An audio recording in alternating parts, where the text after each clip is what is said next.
বাজানরে ফিলিস্তিনের হাজার হাজার মসজিদ তারা বোমা দিয়ে ঘুরায় দিবে।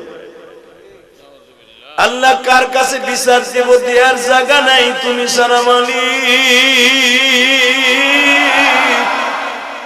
শুধু আমরা এই জমিনে বসে তোমার কাছে এক ফোঁটা পানি দিয়ে বলি, আল্লাহ মানুষ হলো পৃথিবীর সর্বশ্রেষ্ঠ মাখলুক। এই মানুষকে যারা পাখির মতো গুলি দিয়ে মারে, আল্লাহ তুমি তাদের হেদায়েত দাও, তা না হলে ধ্বংস করে দাও, ধ্বংস করে দাও। ফিলিস্তিনের মুসলমান ঘর হারা, বাড়ি হারা। আজকে দেখলাম পেপারে একটা বাবা বাড়ি ঘর সব শেষ, স্ত্রী পুত্র মা বাবা যা ছিল সব মরে গেছে, সব বোমার আঘাতে মরে গেছে। লোকটা ভাঙা স্তূপের উপরে বয়ে বয়ে মূর্তির মতো বয়ে গেছে। চোখ দিয়ে কি পড়বে, চোখ দিয়ে পানি পড়বে, কান্নাও নাই তার চোখে। এখন পাথরের মূর্তির মতো বসে আছে, কোন আওয়াজ নাই। বাজানরে আমার দিকে তাকান, আমরা কোন ধর্মের উপরে আঘাত করি না, কোন উপাসনার উপরে আঘাত করি না। এই যে আমি দেখলাম পাশে একটা খ্রিস্টান গির্জা আছে না, আমার মনে হয় এই গ্রামের একটা ছেলেও খ্রিস্টান গির্জায় কোনোদিন আক্রমণ করে নাই। বাংলাদেশের বাহিরে বসে খ্রিস্টানদের উস্কানিতে, খ্রিস্টানদের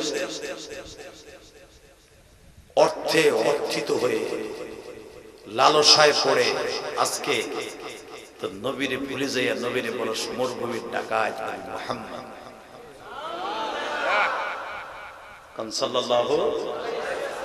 তুই কি জানোস আমার প্রিয় হাবিব জীবনে পেটটা ভরে রেখে জান্নাতের খাবার খায় না। জীবনে কোনোদিন নবী পেটটা ভরে খায় নাই, জান্নাতের খাবারও খায় না। এখানে শেষটার যুবক, তুই ভুলে যাস না দাদা ভাই, তুই ভুলে যাস না আমার নবী এমনই একজন বরকতের নবী। নবীর অপমান করতে গেলেই আমার মাওলার কলিজায় মাইন্ডে লেগে যায়। নবী একদিন দ্বিপ্রহরে কাবা ঘরটা তওয়াফ করে ঠিক বেলা 11:30টার সময় শ্বশুর বাড়ি যাচ্ছে, মাকামে হুজুর মা খাদিজার বাড়ি। মারহাবা। দেখুন দিলটা নরম করবেন। দেখেন তো মদিনায় একবার যাইতে পারেন কিনা? মদিনায় যাওয়ার নিয়ত আছে না? এই কলিজার টুকরা যুবক ভাইরা আমার, নিয়ত করে ফেলা। আমরা যখন তোদের মতো স্টুডেন্ট ছিলাম, ছাত্র বয়সে মনে মনে ভাবতাম এই তো টেকের আর পপুলার স্কুল, একসাথে তো লেখাপড়া করলাম। আজকে বাংলাদেশে সে কিং খান, সাকিব খান। এই বেটা তোরা কি দেখছো রে? ওর ছবি তোরা দেহ, আমরা বাস্তবে একসাথে চলাফেরা করছি। এই বেটা যে স্কুলে একসাথে পড়ছে, স্কুলের কাজ দিয়ে খাইলাম, ওই স্কুলের সামনে আইলে এক ওয়াজের গুরু বাবার ওই স্কুলের গেটের সামনে আজকে অ্যাডভান্স করছে। আল্লাহ আসার পথে আছে। এই মুসলমানের পোলা বাড়িতে দূরে না, এটাকে রেডি তো আমার বাড়ি, ব্রিজের ওই পারই তো আমার বাড়ি। ব্রিজের ওই পারে ঘুরে যে স্কুলটা, ওইখানেই তো লেখাপড়া করছে। স্কুল জামানায় যখন লেখাপড়া করতাম তখন মনে মনে ভাবতাম জীবনে কি এই যে হুজুর আওয়াজ করে আমরা যদি মওয়াজ করতে পারতাম রে। হুজুর কি সুন্দর জারি মারি দেয়, হুজুরের কথায় মানুষ কান্তাছে, চিল্লাইতেছে, যুবকগুলা লাফাইয়া তাকবীর দিতেছে, মায়ের কথা বাপের কথা শুনে কান্তাছে যে দাড়ি পাকা মানুষগুলো আমরা কি জীবনে এরকম পারবো? এরকম ভাবতাম। কিন্তু ওই ভাবনাটা যে আমার আল্লাহ বাস্তবে রূপান্তরিত করবে এটা তো কোনোদিন ভাবিও নেই, স্বপ্নেও ছিল। কথা কন না কেন? এই মুসলমানের পোলা, শুধু মাবুদের কাছে একটা প্রশ্ন, আল্লাহ তুমি যখন আমাদেরকে এই রহমতের ছায়া তলে চাদর দিয়ে রাইখে দিয়েছো, তোমার রহমতের চাদরের ভিতরে রাইখে আমাদের মাফ করে দেবে। জোরে কন আমিন। বাজানরে আমার নবী বেলা 11টার সময় কাবা ঘরটা তওয়াফ করিয়া বাসায় যাচ্ছি।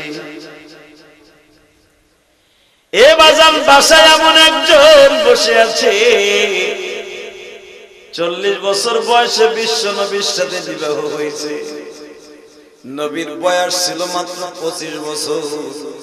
40 বছর একজন মহিলাকে বিবাহ করে কোন মানুষ নিজের সেক্সের জন্য নয়।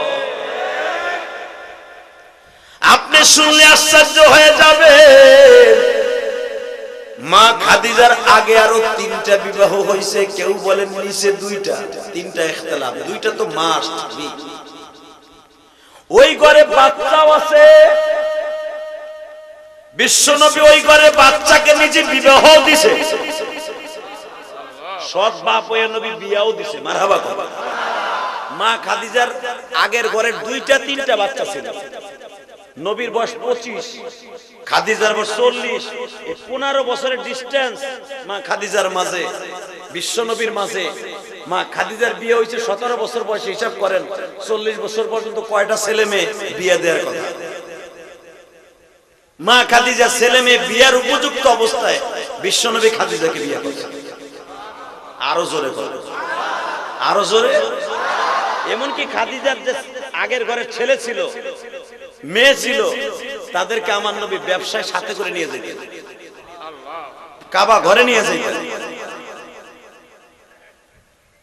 আগের ঘরের 2টা মা খাদিজা, কেউ বলেন 3টা, আর নবীর ঘরে হলো 6টা।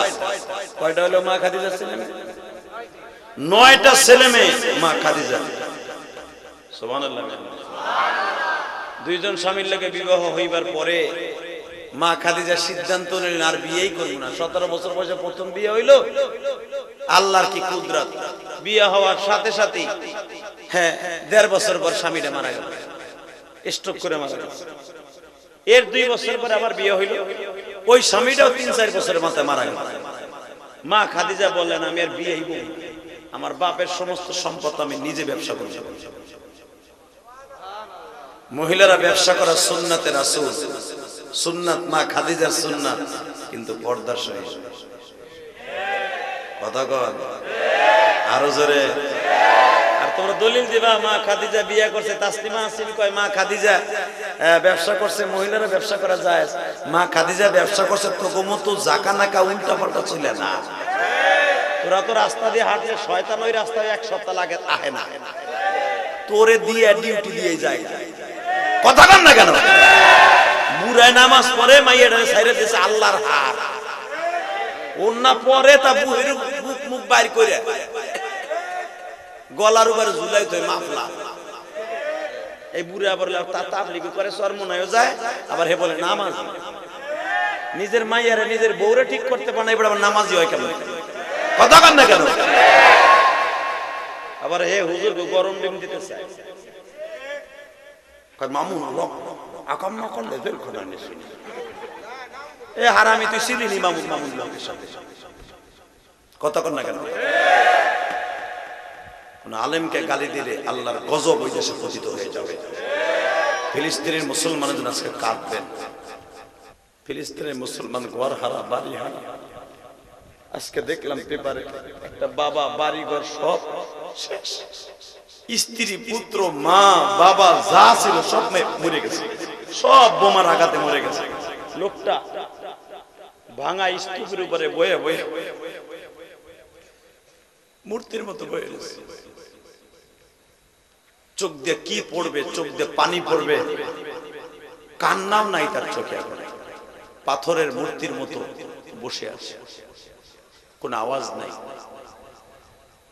বাজানরে আমার দিকে তাকান, আমরা কোন ধর্মের উপরে আঘাত করি না, কোন উপাসনার উপরে আঘাত করি না।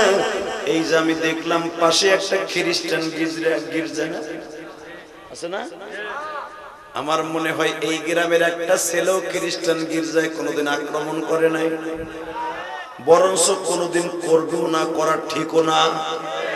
যার যার ধর্ম শেষে পালন করবে, এটা আমার ইসলাম শিক্ষা দেয়। আর ওই যে সাদা চামড়ার কুত্তারা, ইসরাইল বেয়াদবের গোষ্ঠী, জাহান্নামী গোষ্ঠী, বাজানরে ফিলিস্তিনের হাজার হাজার মসজিদ তারা বোমা দিয়ে ঘুরায় দিবে। আল্লাহ কার কাছে বিচার দেব? দেওয়ার জায়গা নাই, তুমি সারা মালিক। শুধু আমরা এই জমিনে বসে তোমার কাছে 1 ফোঁটা পানি দিয়ে বলি আল্লাহ মানুষ হলো পৃথিবীর সর্বশ্রেষ্ঠ মাখলুক।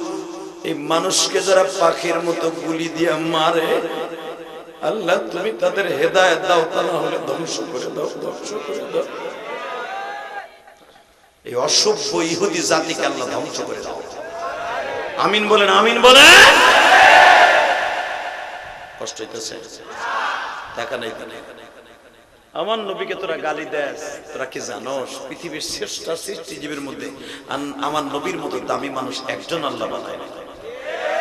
জ্বলন্ত প্রমাণ দিয়ে দেয়, নবীরে গালি দেস, নবী অর্থের জন্য খাদিজারে বিয়ে করছে। এই হারামি কোথাকার বিশ্বনবী অর্থের জন্য আমার নবী কোনদিন কাউকে বিয়ে করে। অর্থের জন্য বিয়ে করলে এটা পুরী মহিলাকে বিবাহ করে। হ্যাঁ,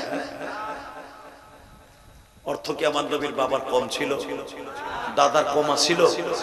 আল্লাহ এদেরকে হেদায়েত নসিব করো। হেদায়েত না থাকলে ধ্বংস করে দেওয়া যায়। টাকা নেই দিকে